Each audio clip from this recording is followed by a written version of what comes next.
Hello दोस्तों, स्वागत आप सभी का आपके अपने चैनल बेसिक नॉलेज में। तो कैसे हैं आप लोग? आशा करते सब मस्त है, स्वस्थ हैं और पढ़ाई बहुत ही जबरदस्त तरीके से कर रहे हैं। जी हां, आज इस वीडियो में हम लोग देखने वाले हैं विज्ञान का आप लोगों का जो अर्धवार्षिक परीक्षा होने वाला है उसके सबसे महत्वपूर्ण क्वेश्चन। जी हां, चलिए वीडियो को शुरू करते हैं। एक भी क्वेश्चन मिस नहीं कीजिएगा। इसके बाद और एक वीडियो आएगा, लेकिन वो वीडियो कब मिलेगा मैं इसी वीडियो में बताऊंगा। वीडियो को पूरा ध्यान से जरूर देखिएगा।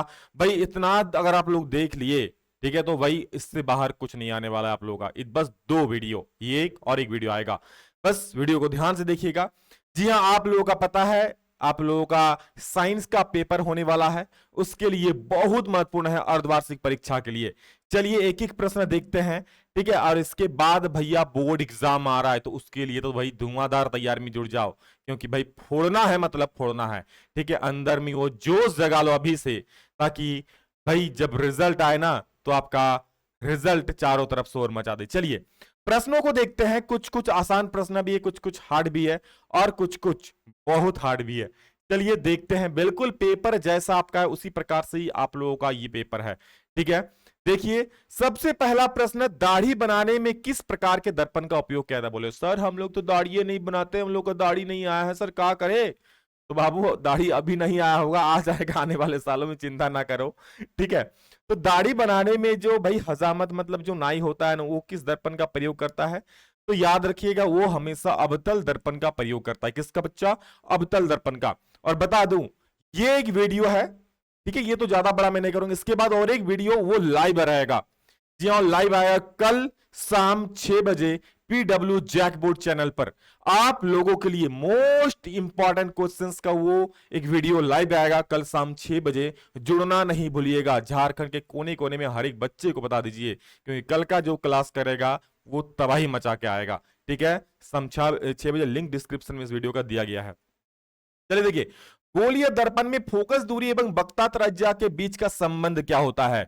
यानी जो गोलीय दर्पण होता है ना, उसमें फोकस दूरी और वक्रता त्रिज्या के बीच का क्या संबंध है? तो आपको पता है, बच्चा बच्चा जानता है, F equal to R by two आता है। अब आपका आर बड़ा रहे, छोटा रहे, खोटा रहे, का मतलब उससे, ठीक है। तो F इक्वल क्या हो जाए? R by two. कहीं वो दिख रहा है सर? दिख रहा है ना? मार दो ना सर गोली, जो मार दिए हैं। चलो लगाते हैं अगले क्वेश्चंस की बोली। अगला क्वेश्चन क्या है, ध्यान दीजिएगा। प्रकाश के अपवर्तन की क्रिया में कौन सी भौतिक राशि अपरिवर्तित रहती है? प्रकाश के अपवर्तन की क्रिया मतलब सभी लोग जानते हो कि भैया जब प्रकाश एक माध्यम से दूसरा माध्यम में एंट्री करता है, जैसे ये प्रकाश है, ऐसे इसको निकलना चाहिए था, लेकिन नहीं, ऐसे मुड़ जाएगा, ठीक है। अगर हवा से, कांच में या पानी में आएगा तो इस दौरान कौन सी इसमें जो है वो अपरिवर्तित रहती है, बदलती नहीं है? तो आवृत्ति, वेग, तरंगदेश, किनमें से नहीं? कोई नहीं। तो एक माध्यम से दूसरे माध्यम में जाने पर वेग तो बदल ही जाता है, तरंगदेश भी बदल जाएगा। पहले हवा में है, अब पानी में आ गया। लेकिन ये जो आवृत्ति है ना, आवृत्ति एक माध्यम से दूसरा माध्यम में जाने पर ये चीज नहीं बदलती, याद रखिएगा। बहुत इंपॉर्टेंट है, बच्चा इसमें बहुत फंसता है, इसलिए मैंने आपको बता दिया, ठीक है भाई। पकड़ लो, छोड़ने का नहीं। बिल्कुल बुलाती है मगर जाने का नहीं। और इस क्वेश्चन के आंसर को छोड़ने का नहीं। अगला प्रश्न देखेंगे हम लोग।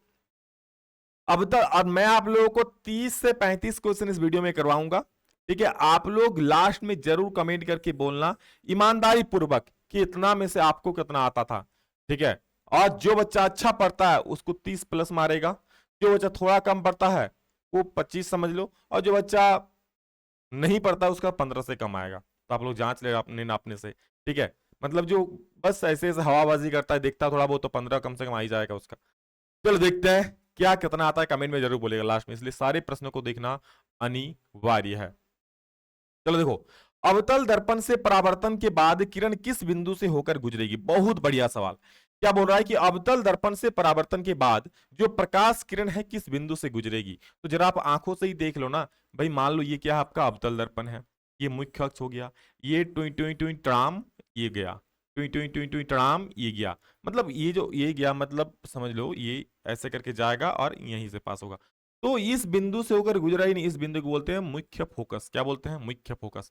और ये टकराया, वापस आया, इस घटना को हम लोग क्या बोलते हैं? अवतल दर्पण में परावर्तन की घटना। भाई ये तो सिंपल सी बात है ना, कहीं से लाइट जा रही है, टकरा के वापस आ जाए, इस घटना को क्या बोलते हैं? परावर्तन की घटना, ठीक है। तो क्या हो जाएगा, अवतल दर्पण से परावर्तन के बाद किरण किस बिंदु से होकर गुजरेगी? तो ये फोकस से गुजरेगी। That is option number B, आपका सही उत्तर हो जाएगा जी। अगला प्रश्न है, किसी दर्पण की वस्तु को कहीं भी रखने से वस्तु के बराबर का आकार का सीधा प्रतिबिंब बनता है तो दर्पण होगा। मतलब कोई भी दर्पण के सामने आप वस्तु को कहीं भी रख दो, उसका प्रतिबिंब हमेशा सीधा बनेगा। तो कौन सा दर्पण हो जाएगा? तो बता दूं, एक वो दर्पण जो आप सुबह सुबह अपना चेहरा देखते हो, याद करो कौन सा दर्पण। तो सुबह सुबह तो चेहरा नहीं दिखता, अरे नहीं, बालों को संवारते हो, ऐसे करते हो, ऐसे करते हो। जी हाँ, आपके घर में जो है समतल दर्पण। और एक सर, और एक बता दो, और एक क्या होता है? और एक होता है, हाँ, और एक होता है उत्तल दर्पण। बाइक वा के पीछे में भुई भुई चलाते हो ना, दर्पण रहता है ना पीछे का दृश्य देखने के लिए, वही दर्पण, वो भी हमेशा सीधा प्रतिबिंब ही दिखाता है। क्या आपके पीछे कोई आ रहा, क्या उसको उल्टा दिखा देता है क्या दर्पण? है ना, हमेशा सीधा दिखाता है। समतल दर्पण में आप मतलब अपना आईना में आप खुद को देखते हो, उल्टा जाते हो क्या कि भाई पाँव पाँव ऊपर चल गया, माथा नीचे चल गया, नहीं होता ऐसा। तो ये हमेशा सीधा बनाता है। तो क्या हो जाएगा इसमें? समतल दर्पण और उत्तल दर्पण दोनों आएगा। तो समतल तथा उत्तल, both is the right answer. Clear छो? आगे बढ़े, आप लोगों का इजाजत है तो आगे बढ़ जाएं। बिल्कुल सर, आगे बढ़ेंगे और धुआं धुआं करेंगे। मैं कह रहा हूं ना, अभी से जो मेहनत करेगा, ठीक है, अभी से जो मेहनत करेगा अभी भी, और आप लोगों के लिए 2-4 दिन में एक बहुत ही बड़ा लाइफ चेंजिंग अनाउंसमेंट होने वाला है। जो बोर्ड परीक्षा देने वाला है 2026 में मैट्रिक और इंटर का, आप लोगों के लिए लाइफ चेंजिंग अनाउंसमेंट होने वाला है। तो जरा ध्यान से रखिएगा, उस वीडियो का इंतजार कीजिएगा। जो वो चीज कर लिया ना, तो 2 से 4 दिनों में ही वीडियो आ जाएगा आपका, चिंता ना करो, अनाउंस हो जाएगा। समझ गए? अगला प्रश्न हमारा क्या है भैया? समतल अतः उत्तल हो गया ना। प्रकाश के अपवर्तन के कितने नियम हैं? देखो, प्रकाश का अपवर्तन बोले या प्रकाश का परावर्तन बोले, दोनों में जो होता है ना, 2 नियम होता है। कितना नियम होता है? 2 नियम। क्या क्या नियम होता है सर? बताएंगे ना सब्जेक्ट में, इतने भी क्या जल्दी है, सब कुछ बताएंगे। जब आप आ गए हो विकास सर के पास तो टेंशन नहीं लेने का, ठीक है, फोड़ के रख दोगे। तो प्रकाश के अपवर्तन के कितने नियम हैं? 1, 2, 3 की 4। तो भैया 2 नियम होते हैं। कितने नियम होते हैं? प्रकाश के अपवर्तन के 2 नियम होते हैं। अगला प्रश्न है, किसी गोलीय दर्पण की वक्रता त्रिज्या 50 सेंटीमीटर है। कितना है? 50 सेंटीमीटर। तो उसकी फोकस दूरी कितनी हो जाएगी? सिंपल सा चीज है। क्या दिया है सर? वक्रता त्रिज्या। त्रिज्या बोले तो सर आर दे दिया है। कितना दिया है सर? 50 सेंटीमीटर। क्या निकालने बोला है सर? उसकी फोकस दूरी। फोकस दूरी बोले तो एफ का फॉर्मूला होता है सर r/2। कितना? r/2 यानी 50/2। भाई कटिंग छटिंग कर दोगे और ये आ जाएगा 25 सेंटीमीटर। कितना सेंटीमीटर बेटा? 25 सेंटीमीटर आएगा। That is option number. कहीं दिख रहा है क्या? अरे हाँ सर, आप बनाओ अगर गलत, अरे हो सकता है, बट यहां तो नहीं है, ठीक है। ऑप्शन नंबर सी 25 सेंटीमीटर सही है जी। वैसे आप लोग रहते हुए विकास सर कभी गलत हो ही नहीं सकते हैं, ठीक है। अगर आप लोग रहोगे तो फिर चिंता की क्या बात। आगे बढ़ जाए, क्या बोल रहे हो कंप्यूटर साहब? अगला प्रश्न दिखाई बच्चों को। अगला प्रश्न आ चुका है, 1 मीटर फोकस दूरी वाले उत्तल लेंस की क्षमता कितनी हो जाएगी? बता दो भैया। 1 मीटर फोकस दूरी, यानी सिंपल सा आपको बोला है, चलो ब्लैक बाबा को ले लेते हैं। एफ बराबर कितना दे दिया है? 1 मीटर। आपको क्या बोला है? इस लेंस की क्षमता, पावर। पावर का फॉर्मूला कितना होता है? बच्चा बच्चा बोलेगा सर 1/f आएगा, है ना। पी बराबर क्या होता है? 1/f होता है। सिंपल सा फॉर्मूला ही एक अपन के पास, और कोई फॉर्मूला ही नहीं है ना। पी का 1/f। और 1/f मतलब क्या? 1 बटा क्या करोगे? 1/1 करोगे। 1/1 मतलब सर 1 ही आएगा। और क्षमता कैसे मात्रक? लेंस की क्षमता कैसे मात्रक? डायोप्टर हो जाता। दैट इज ऑप्शन नंबर क्या आ जाएगा? ऑप्शन नंबर बी सही हो गया जी। बोले सर यहां भी है एक माइनस में। हाँ माइनस होता, लेकिन अगर यहां उत्तल की जगह क्या हो जाता? क्या हो जाता? विकास सर को नहीं मालूम, आप लोग जरा विकास सर को बता दो तो कमेंट में क्या हो जाएगा। यहां माइनस आंसर कब आता? ये माइनस वाला ऑप्शन कब होता? देखता हूं कितने बच्चे को पता है, ईमानदारी पूर्वक बता देना। कहते हैं ना, कहते हैं ना, क्या कहते हैं भाई? जल्दी से आंसर बताना, सिर्फ यही कहते हैं। चलो अगला देखो, किसी उत्तल लेंस की फोकस दूरी हमेशा होती है। कोई उत्तल लेंस की फोकस दूरी क्या होगा? हमेशा प्लस में होगा, पॉजिटिव होगा, नेगेटिव होगा, जीरो होगा या अनंत होगा? बहुत बढ़िया, शानदार क्वेश्चन बेटा, बताओ। हमेशा जो उत्तल लेंस की जो फोकस दूरी होगी क्या हो जाएगी? तो उत्तल लेंस की फोकस दूरी हमेशा और हमेशा पॉजिटिव पॉजिटिव पॉजिटिव, जी हाँ पॉजिटिव होगा, यानी प्लस में होगा। अगर अवतल लेंस पूछता, देखो यहां पे उत्तल लेंस पूछे या फिर उत्तल दर्पण पूछे, बात एक ही है। हमेशा उसका फोकस दूरी किस में आएगा? प्लस में। ये वाला चीज याद रख लेना। हाँ, अगर आपको अवतल दर्पण या अवतल लेंस पूछे तब उसका फोकस दूरी क्या हो जाता? तब उसका माइनस में हो जाता है। क्लियर है? आई बात। तो सर अनंत किसका होता है? तो अनंत होता है समतल दर्पण का, याद रखना। हाँ ये भी कि समतल दर्पण का फोकस दूरी कितना हो जाएगा, अनंत। आप समझो ना, आप अवतल दर्पण को ऐसे करोगे तो कहीं तो जाके, चलो ये मान लो अवतल दर्पण है, ठीक है, ये कहीं पे तो ये गोला बना लेगा, लेकिन समतल दर्पण अगर करोगे ऐसा तो क्या कहाँ पे गोला बनाए बोलो, ये तो भाई ऐसे ही आगे बढ़ते जाए, ये भी आगे कहीं मिलेगा तो उसका फोकस भी कहीं नहीं मिलेगा, अनंत में मिलेगा, समझ लो। ठीक है, तो समतल दर्पण का फोकस दूरी क्या होता है, अनंत होता है। यहाँ पर आपको बड़ा जरूरी चीज बता दिया। ठीक है, अगला प्रश्न है, प्रकाश का वेग न्यूनतम होता है, प्रकाश का वेग यानी प्रकाश का स्पीड होता है सबसे न्यूनतम किस में होता है, वेलोसिटी सबसे कम किस में होता है, तो ठोस में होता है। यहाँ पे ठोस कोई है, हाँ सर कांच है, तो प्रकाश का वेग न्यूनतम किस में हो जाए, कांच में। अगर अधिकतम बोलता तो क्या होता, बोलो बोलो, अधिकतम बोलता तो प्रकाश का वेग अधिकतम किस में होता है, मारो कमेंट में, आपके लिए कमेंट छोड़ा है। और अगर आप लोग विकास सर से जरा भी प्यार करते हो ना, तो कमेंट में विकास सर के लिए प्यारा सा कमेंट जरूर करना, बस इतनी सी चाहत है और कुछ भी चाहत नहीं है। जी हाँ, अगर जरा भी प्यार करते हो तो कमेंट में फोड़ देना, सब लोग कह देना, झारखंडी बच्चों का पावर दिखा देना। चलो अगला प्रश्न, ठीक है, 4D क्षमता वाले अवतल लेंस की फोकस दूरी कितना होगा, 4 डायप्टर क्षमता है, अवतल लेंस का फोकस दूरी पूछा है, तो क्षमता दे दिया, मतलब सर पी का वैल्यू दे दिया है कितना, 4 डायप्टर। आपको पूछा एफ का मान कितना होगा, फोकस दूरी, तो 1/p हो जाएगा, यानी 1/4 हो जाएगा, इसको भाग दोगे तो कितना आ जाएगा, 0.25, ये आपका आ गया, 0.25 आ गया। ठीक है, इसको आगे ये किस में आया सर, तो जब भी फोकस दूरी आप निकालोगे ना पावर से ना, तो ये हमेशा मीटर में आता है, किस में आता है, मीटर में, यानी ये मीटर में हो गया। इसको सेंटीमीटर में बदल दो, तो 0.25 को अगर 100 से गुना कर देंगे ना मेरे भाई, तो ये सेंटीमीटर में हो जाएगा, कितना हो जाएगा, 25 सेंटीमीटर। 25 सेंटीमीटर कहीं दिख रहा है क्या सर, बिल्कुल ऑप्शन नंबर बी सही हो जाएगा। ठीक है, यहाँ पर माइनस प्लस का खेल नहीं बोला है, तो माइनस में अगर रहता ऑप्शन, कहीं मान लो अगर -25 देता, कहीं +25 देता, तो हम -25 को मारते हैं, क्योंकि पहले ही बोले हैं कि अवतल लेंस है तो उसका फोकस दूरी भी माइनस होगा हमेशा, क्षमता भी माइनस ही होता है। क्लियर है। अगला, किसी उत्तल लेंस का फोकस अंतर 50 सेंटीमीटर है तो उसकी क्षमता कितनी होगी। चलो उत्तल लेंस का अच्छा क्वेश्चन दिया है। अच्छा, उत्तल लेंस का फोकस अंतर 50 सेंटीमीटर, ध्यान देना, यहां पर एफ का जो वैल्यू दिया है ना, वो दिया है 50 सेंटीमीटर। और आपको मैंने पहले कहा है कि जब भी आप क्षमता निकालना चाहो, पावर निकालना चाहो, ये जो फोकस दूरी है ना बच्चा, ये हमेशा मीटर में होना चाहिए। किस में होना चाहिए, मीटर वाले। हाँ सर आप तो बताए हैं, बिल्कुल। तो पहले सबसे पहला मेरा काम होगा, इसको हम मीटर में चेंज करेंगे, यानी 100 से भाग दे देंगे तो सर मीटर में बदल जाएगा, यानी क्या हो जाएगा, 0.5 मीटर हो जाएगा। होगा कि नहीं होगा, बस अब आराम से निकालो ना, क्या हो जाए, पी का formula P equal to 1/f हो जाएगा, क्या हो जाएगा, 1/f हो जाएगा। और 1/f हो जाएगा तो 1 बटा कितना, 0.5, पॉइंट से काटेंगे ऊपर 0 हो जाएगा, नहीं आ जाएगा 10/5, 5 दूनी 10, 2 बार में, 2 बार में चला गया, यानी कितना आ गया, 2 डायप्टर आ गया। अब आप बताओ, दो आपका यहां भी है 2 डायप्टर, यहां भी -2 डायप्टर, लेकिन है कौन सा लेंस, उत्तल लेंस, और उत्तल लेंस का हमेशा किस में होता है, प्लस में होता है, तो 2 डायप्टर, ऑप्शन नंबर डी बिल्कुल सही हो गया।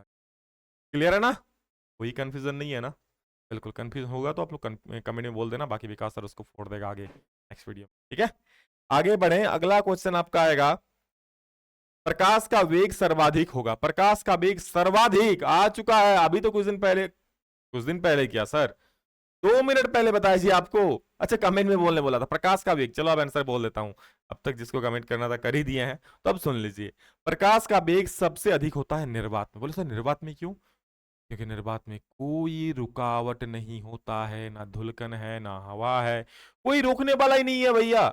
जब कोई रोकने वाला नहीं है तो प्रकाश आराम से स्विंग करके निकल जाएगा, तो निर्वात में प्रकाश की चाल, प्रकाश की वेग सबसे अधिक होती है, तो ऑप्शन नंबर डी आपका सही हो गया। क्लियर है।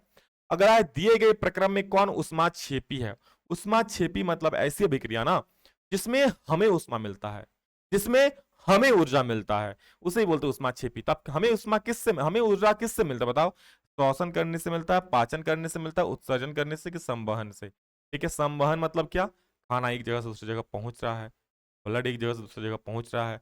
उत्सर्जन मतलब भाई बाथरूम में जाकर सब कुछ निकाल दे रहे हो चलो। पाचन मतलब जो खाना पच रहा है, और श्वसन मतलब ऑक्सीजन ले रहे हैं, अंदर जा रहा है, अभिक्रिया कर रहा है सारा, भाई हम लोग ऑक्सीजन ले रहे हैं, अंदर जा रहा है, खाने से अभिक्रिया कर रहा है, खाने को तोड़ रहा है, तब तो हमें एनर्जी मिल रहा है, ग्लूकोज मिल रहा है, तभी तो हमें ऊर्जा मिल रहा है ना। तो किससे मिलता है, श्वसन से मिलता है। भाई 1 मिनट बिना सांस लेके देख लो, प्रत्यक्ष उदाहरण मिल जाएगा कि भाई ऊर्जा मिलता है कि नहीं मिलता है श्वसन से। बोले सर मरवाने का इरादा है क्या आपका, तो कभी ये प्रैक्टिकल मत करना। ठीक है, आगे देखो, चिप्स के पैकेट में विकृत गंधता से बचने के लिए कौन सी गैस डाली जाती है? Option question number 15। चिप्स का पैकेट में कौन सी गैस डाली जाती है? आप लोग जाते हो ना दुकान में, तो आप लोग भाई लेस खाती हो, कुरकुरे खाते हो ना, तो उसमें क्या देखते हो? दबा के देखते हो भाई कौन मतलब फुला हुआ है, जिसमें फुस हो जाता है, जिसमें हवा निकल जाए, उसको लेते हो? नहीं लेते हो।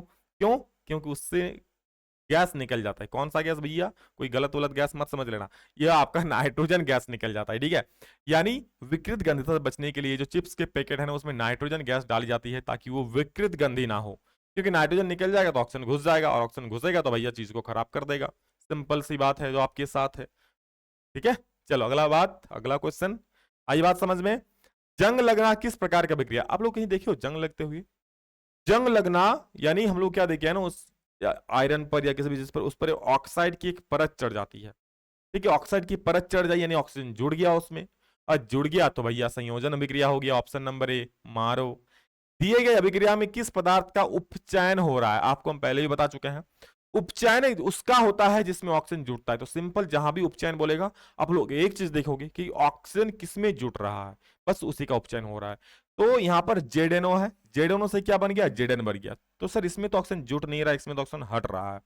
यहाँ सी से है, सी से क्या बन गया? सीओ बन गया। अरे सर ये पहले अकेले था सी, अब देखो ना सर ऑक्सीजन आ गया, ऑक्सीजन जुट गया। बिल्कुल, किस में ऑक्सीजन जुटा? सी में। तो उपचयन किसका हुआ? सी का। Option number B. बस एज इट इज, इतना आसान है, ठीक है। तो पढ़ो अच्छे से, ये तो भाई एक ट्रेलर है, अभी का वीडियो ट्रेलर है, कल का वीडियो आएगा महातांडव, वो पूरा का पूरा मूवी दिखाएंगे आप लोगों को, ठीक है। समझाएंगे भी, मजाक भी होगा, मस्ती भी होगा, उसके साथ हम लोग भाई खल्लास करेंगे विज्ञान का कल। आ जाना कितना बजे? अरे शाम को 6 बजे। कहां पर? पीडब्ल्यू जैक बोर्ड में फोड़ के रख देंगे, एक एक क्वेश्चंस को गुरूर तोड़ के रख देंगे। चिंता ना करो, डिस्क्रिप्शन में लिंक दिया गया वीडियो का, ज्वाइन हो जाओ। चलो अगला प्रश्न है, ठीक है। दिए गए कौन सा रासायनिक समीकरण संतुलित है? तो इसमें आप लोग ज्यादा दिमाग ना खपाओ, मैं पहले ही बोल दूं, ये इसमें ऑप्शंस गलत है। क्यों ऑप्शंस गलत है सर? तो कैल्शियम कैल्शियम तो एक मिल गया, ठीक है। यहाँ पर कार्बन देखो एक है, सिंपल सा बात है, एक कार्बन। यहाँ देखो यहाँ होल 3 है, क्या है? होल 3, यानी कार्बन CO3 3 गो है, तो ये भी 3 गो आ गया, मतलब ये तो होगा नहीं। यहाँ पर 2 हाइड्रोजन, यहाँ पर 4 हाइड्रोजन, ये भी नहीं होगा। 4 एल्युमिनियम 2 एल्युमिनियम, नहीं होगा संतुलित। 2 कॉपर 1 कॉपर, नहीं है संतुलित। हाँ ये संतुलित यहाँ पर होता, अगर यहाँ पर आपका क्या होता, ये होल वाला फंडा नहीं होता, तो सिर्फ अगर CO3 लिखा होता, CaCO3, तब कहते हैं हाँ संतुलित है। आप लोग मिला के देख लेना, ठीक है। चलो बाकी इसको हम ज्यादा नहीं समझाते हैं, ऐसा आगे बहुत सारा संतुलित कराएंगे, चिंता काहे करते हो। दिए गए चित्र में कौन सा अभिक्रिया हो रही है? ये आपको दिख रहा है, इसमें पूछा है कौन सा अभिक्रिया हो रही है। तो सिंपल सा क्या है सर, पीबी है और CuCl2 अभिक्रिया कर रहा है, क्या बना दे रहा है? PbCl2 और Cu, यानी पीबी क्या कर रहा है, इसका Cl2 ले रहा है और Cu को हटा दे रहा है, यानी विस्थापित कर दे रहा है। तो भाई जब इसको विस्थापित कर दे रहा है तो विस्थापन अभिक्रिया हो रहा है, और कौन सा अभिक्रिया होगा? तो कहीं दिख रहा है क्या? विस्थापन अभिक्रिया। अरे ऑप्शन नंबर डी मार दो जी। अगला प्रश्न, कंप्यूटर बाबा जी जल्दी दिखाओ, दिए गए पदार्थ में कौन गंधीय सूचक की तरह व्यवहार करता है? कौन गंधीय सूचक की तरह, बोलो कौन सबसे ज्यादा गंध मारता है? कौन? हल्दी, लिटमस पत्र, चाइना रोज या प्याज? अब आप लोग खुद से आंसर इसका बोल सकते हो भाई, मुझे बताने की जरूरत भी नहीं पड़ेगा, क्या बोलो? तो सर प्याज खाते तो बहुत गंद आता है, तो इससे आप लोग याद रख लेना कि भाई ये गंधीय सूचक की तरह व्यवहार करता है, कौन? प्याज। बाकी ये जो है ना, ये सब आपका रंगीय सूचक की तरह व्यवहार करता है। हल्दी, आपका लिटमस हो गया, ये हो गया, ये सब क्या रंगीय सूचक की तरह व्यवहार करता है। प्याज जो है ना गंधीय सूचक की तरह व्यवहार करता है। याद रखना भाई, प्याज ऐसे भी बहुत खाओगे ना, किसी के सामने चल जाओगे तो भाई आपके सामने कोई खड़ा नहीं होगा। अरे सर क्या सच बात बोल दिए सर। हम लोग जाते हैं ना सर ट्यूशन, कभी प्याज खा के नहीं जाते हैं सर।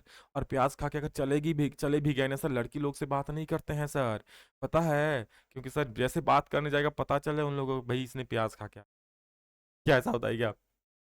देखो, अरे देखो अगला प्रश्न क्या है। हड्डियों को जोड़ने के लिए डॉक्टर किस लबन का प्रयोग करता है? कहीं मारपीट करके, या किसी कारण से अगर आपका हड्डी टूट गया है तो डॉक्टर के पास जाओगे, डॉक्टर जोड़ेगा तो कौन सा लबन का पेस्ट लगाए, किसका पेस्ट लगाएगा? तो प्लास्टर ऑफ पेरिस, इसका सूत्र होता है CaSO4.12H2O। क्या होता है? CaSO4.12H2O, ये इसका सूत्र हो जाए प्लास्टर ऑफ पेरिस का, ठीक है। ये डॉक्टर यूज करता है, ठीक है, हड्डियों को जोड़ने के लिए। क्लियर है? व्यंजक चूर्ण का सूत्र, बहुत फेमस क्वेश्चन, लपालप इसको ले लो भाई, CaOCl2, ये सब क्वेश्चन छोड़ने का नहीं। और ये सब क्वेश्चन अगर छोड़ दोगे ना बच्चा, तो पेपर होने के बाद विकास सर स्क्रीन से निकल के आपके घर आके आपको पीटेंगे, कूटेंगे बहुत अच्छी तरीके से। ठीक है, तो भाई पढ़ लो, ये सब गलती नहीं होने का, क्योंकि ये सब शानदार और बहुत महत्वपूर्ण क्वेश्चन है। इस चित्र में कौन सा विक्रिया हो रही है? आपको एक फिगर दिख रहा होगा यहाँ पर, ठीक है, अगर नहीं दिख रहा है तो मैं जरा एक्सप्लेन कर दूं। ये बीकर में क्या है? पानी है, और इसमें एक बैटरी से कनेक्ट कर दिया गया है, और इसमें धारा पास कर रहे हैं। क्या कर रहे हैं? धारा पास। एक साइड में हाइड्रोजन बन जा रहा है, एक साइड में ऑक्सीजन बन जा रहा है। तो ये जो है ना, पानी टूट रहा है हाइड्रोजन और ऑक्सीजन में। ठीक है, तो टूट रहा है तो क्या हो जाएगा? वियोजन विक्रिया हो जाएगा। याद रखना, ऑप्शन नंबर बी महत्वपूर्ण क्वेश्चन है। ठीक है, बहुत महत्वपूर्ण है, ध्यान देना। ठीक है, ये भी पूछ सकता है कि ये देखो, ये क्या है? कैथोड। तो कैथोड पर कौन सी गैस मुक्त हो रही है? हाइड्रोजन। और एनोड पर इधर क्या है? इधर है एनोड। एनोड पर कौन सी गैस मुक्त होगी? तो ऑक्सीजन। ये चीज याद रखना, ये ऑब्जेक्टिव 2023 में पूछा गया प्रश्न है। तो कहता हूं ना, जो पढ़ेगा, ठीक है, विकास सर ऐसे ही नहीं है, आने वाले अभी 4-5 साल से जितना पढ़ा रहा हूं उससे बाहर कुछ नहीं आया है। ठीक, इसलिए जो पढ़ाते हैं जरूर देख लेना भाई, उससे बाहर कुछ नहीं जाने का। अगर आपको डाउट है तो आपके सीनियर्स बैठे हुए हैं, उनसे पूछ लेना कि भाई सर, विकास सर जो पढ़ाते हो ना, वो आता है कि नहीं आता? बोले भाई ये पूछने वाला सवाल है क्या? चलो भाई, ज्यादा तारीफ नहीं करने का, नहीं तो बोले सर ये विकास विकास सर पगला गया है। ठीक है, जो भी है विकास सर कुछ नहीं है। विकास सर इज इक्वल टू आप लोगों का प्यार। आप लोगों का प्यार ही है विकास सर, और क्या है बताओ? टमाटर का कौन सा अम्ल, टमाटर में कौन सा अम्ल पाया जाता है? टमाटर खाते हो लाल लाल, अभी तो बहुत महंगा हो गया है। इधर 40 रुपए किलो, आप लोग तो किधर है, कितना है? तो टमाटर में होता है ऑक्जेलिक अम्ल। याद रखना, टमाटर में ऑक्जेलिक अम्ल पाया जाता है। कौन सा अम्ल पाया जाता है बेटा? ऑक्जेलिक अम्ल पाया जाता है। ठीक है, कौन सा अम्ल? ऑक्जेलिक अम्ल पाया जाता है टमाटर में। अगला प्रश्न है, तनुकरण प्रक्रिया में होती है। बहुत शानदार क्वेश्चन। अच्छा, तनुकरण मतलब क्या होता है? हम लोग सर सुने हैं कभी, कोई अम्ल तनु होता है। ठीक है, किसी को तनु अम्ल बोलते हैं, किसी को तनु आर बोलते हैं। तो तनु मतलब सॉरी, तनु मतलब होता है ना, उसमें अम्ल की मात्रा घट जाती है, पानी की मात्रा बढ़ जाती है। अच्छा सर, अम्ल की मात्रा घटेगा मतलब H+ आयन घट जाएगा, बिल्कुल सही बात है। और क्षार की मात्रा घटेगा मतलब OH- घट जाएगा। मतलब सिंपल सी बात है, तनुकरण मतलब होगा H+ आयन में कमी और OH- आयन में कमी। ठीक है, क्या होगा? H+ आयन और OH- आयन की सांद्रता में कमी, बोलते तनुकरण। क्लियर है ना? चलो अगला प्रश्न। निम्नलिखित में कौन प्रकाशीय वियोजन का उदाहरण है? प्रकाशीय वियोजन कौन है बताओ? तो सबसे पहला जो उदाहरण है AgBr। ठीक है, ये आपका एक चाइना डिश में रख देंगे और सूर्य का प्रकाश आएगा और ये Ag और Br में जाएगा।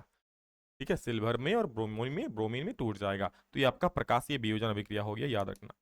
आई बात समझ में? अगला प्रश्न, अमीबा। रे बब्बा, रे बब्बा, अमीबा अपने किस अंग से भोजन ग्रहण करता है?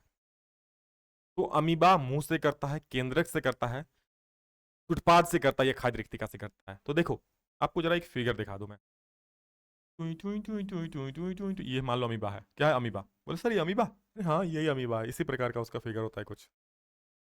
अब इसको यहाँ क्या दिख गया? खाना दिख गया, तो इसका इस अपना शेप को बदलेगा इस प्रकार से, से। अब खाना यहाँ घुसाएगा। अब ये जो बाहर निकाल रहा है इसको बोलते हैं क्या? इसको बोलते हैं कूटपाद। क्या बोलते हैं भैया? बोलते हैं कूटपाद। यानी अब कूटपाद से खाना को अपने अंदर भर लेगा। ठीक है, तो ये हो गया कूटपाद से ये खाना को पकड़ता है। अच्छा, किस में पचाता है अगर ये पूछ ले, किस में इसका हजम करता है? बोले सर खाद्य रिक्तिका में। सिंपल सी बात है, आई बात समझ में? अगला है, पाचन प्रक्रिया में वसा का इमल्सीकरण कौन करता है? पाचन प्रक्रिया में जो भी फैटी चीज हम लोग खाते हैं, चर्बी वाला चीज, वसा वाला चीज, का इमल्सीकरण छोटे छोटे टुकड़ों में कौन तोड़ता है? तो पित्त से जो पित्त रस निकलता है ना, पित्त से जो पित्त रस निकलता है, ठीक है, यही वसा का इमल्सीकरण करता है। कौन? पित्त। क्लियर है? आगे बढ़े। निम्नलिखित में किस जीव में स्वपोषी पोषण होता है? अमरवेल में, कवक में, अमीबा में, आम में? किस जीव में? तो क्वेश्चन को पूछने में थोड़ा गलती किया है, जीव मतलब पूछना चाहिए किस में स्वपोषी पोषण होना चाहिए था।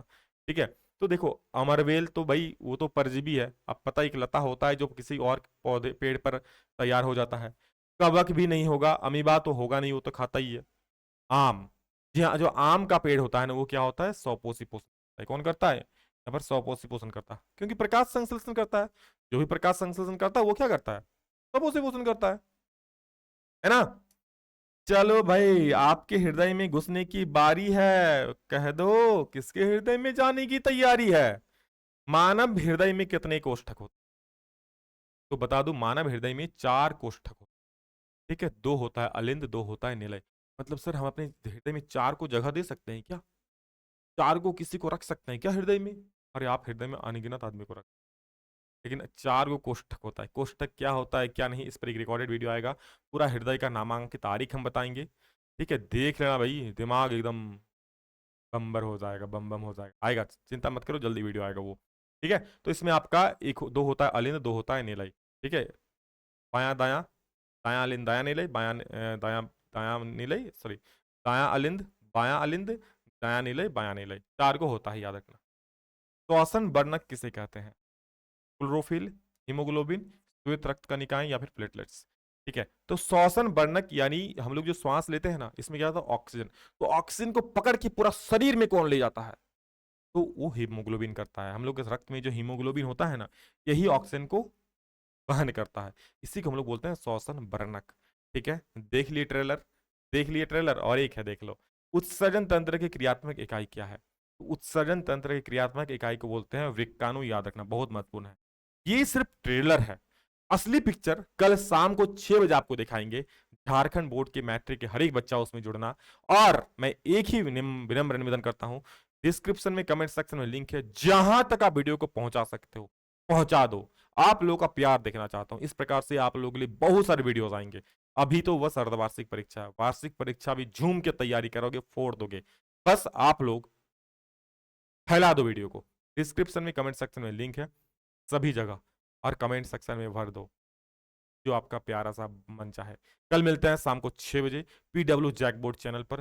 धुआं धुआं करेंगे हम लोग, पूरा का पूरा पिक्चर लेकर आएंगे। ठीक है, चलिए इस वीडियो में इतना ही, मिलेंगे दूसरा में जल्द ही, तब तक के लिए जय हिंद, वंदे मातरम।